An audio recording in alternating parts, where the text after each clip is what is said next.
audio. మూడు కేసులు 5 Nigerians 3 కేసులు డిఫరెంట్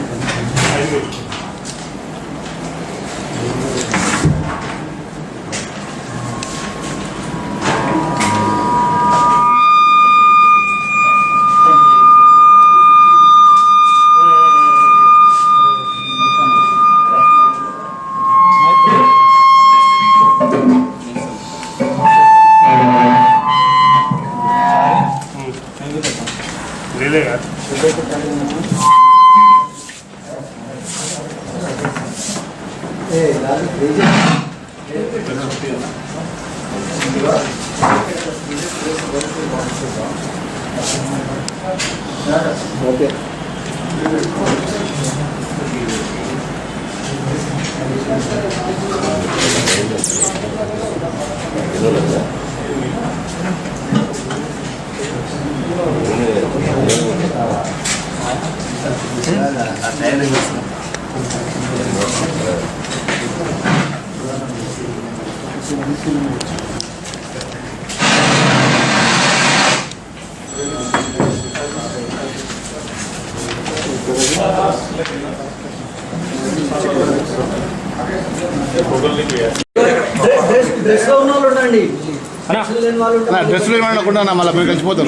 क्राइम्स का एक टीम 2 नाइजीरियंस और 2 इंडियंस को एक साइबर क्राइम ऑफेंस में अरेस्ट किए। उसमें क्या किए थे ये लोग, एक जरूरतमंद जो एक है जो कंप्लेनेंट है केस में, जिनको ये कैंसर का मेडिसिन उनके दोस्त के लिए जरूरत था, वो इंडिया मार्ट जो पोर्टल है वहाँ पे जाके लिस्ट ऑफ सेलर्स देखे तो एक जेबी केमिकल्स बोल के एक सेलर मिला। वहाँ ऑर्डर किए, उसके लिए एडवांस भी पे किए 4.5 लाख करीब। उस पे ऑर्डर करके उनको दिल्ली आके कलेक्ट करने को बताया ये मेडिसिन को। जब ये दिल्ली पहुंचे, ये बहुत ही कीमती मेडिसिन है, एक बॉटल का जो 40,000 रुपए लगभग कॉस्ट है। दिल्ली जाके जब पहुंचे तो वहाँ कोई था भी नहीं, और ये जब कांटेक्ट किए करने की कोशिश की सेलर को, वो भी नहीं मिले। तो उसके बाद केस रजिस्टर होके जब टीम दिल्ली गई, टेक्निकल एविडेंस बाकी डिटेल सब वेरीफाई करके, तो ये 4 लोग मिले।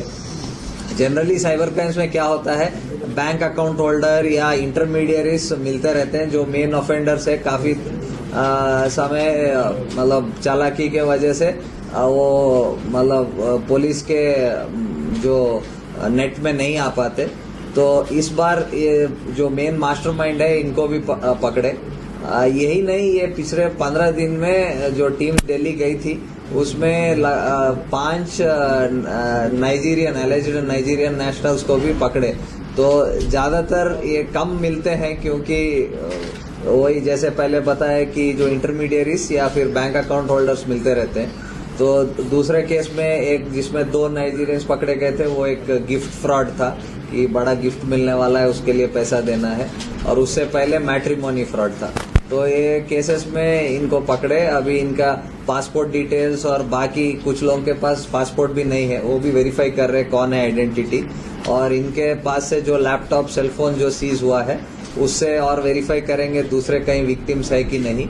जो नंबर्स उनके फोन से मिलेंगे वो दूसरा जगह भेज के उससे वेरीफाई करेंगे और कहीं कंप्लेंट्स आया कि नहीं, क्योंकि ये खाली इधर नहीं दूसरे जगह भी किए हैं। बहुत ही मुमकिन है कि दूसरे जगह भी ऐसा फ्रॉड्स किए हैं, तो वो भी वेरीफाई करेंगे। और हमेशा की तरह हम पब्लिक को जैसा मतलब एक हिदायत देते हैं कि जब भी ऑनलाइन कुछ एक्टिविटी करते हैं, खासकर जिसमें पैसा देना पड़े, तो एक बार हमेशा उसको वेरीफाई कर लेना बहुत ही जरूरी है। क्योंकि हम कभी वो पर्सन को देखते नहीं, जानते नहीं, अपन पैसा पेमेंट कर देते हैं, बाद में हम फिर पछताना पड़ता है।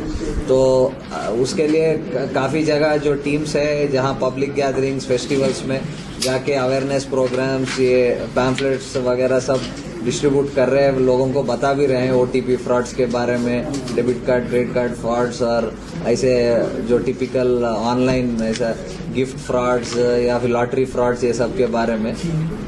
पर भी लोग कुछ लोग मतलब या फिर उनको समझ नहीं है ऐसा कुछ हो रहा है, या फिर लालच में आके, पैसों के लालच में अभी भी ऐसे सब चीज़ों के लिए पैसे दे रहे हैं। तो फिर से हम सबको यही उनसे रिक्वेस्ट करते हैं कि कभी भी ऐसा पैसा देने से पहले एक बार उसको ठीक से परख ले, उसके बाद ही कुछ आगे एक्टिविटी करें। कितने लोगों के साथ वो लोग फ्रॉड करें? अभी तक तो हमारे पास ही एक ही केस है।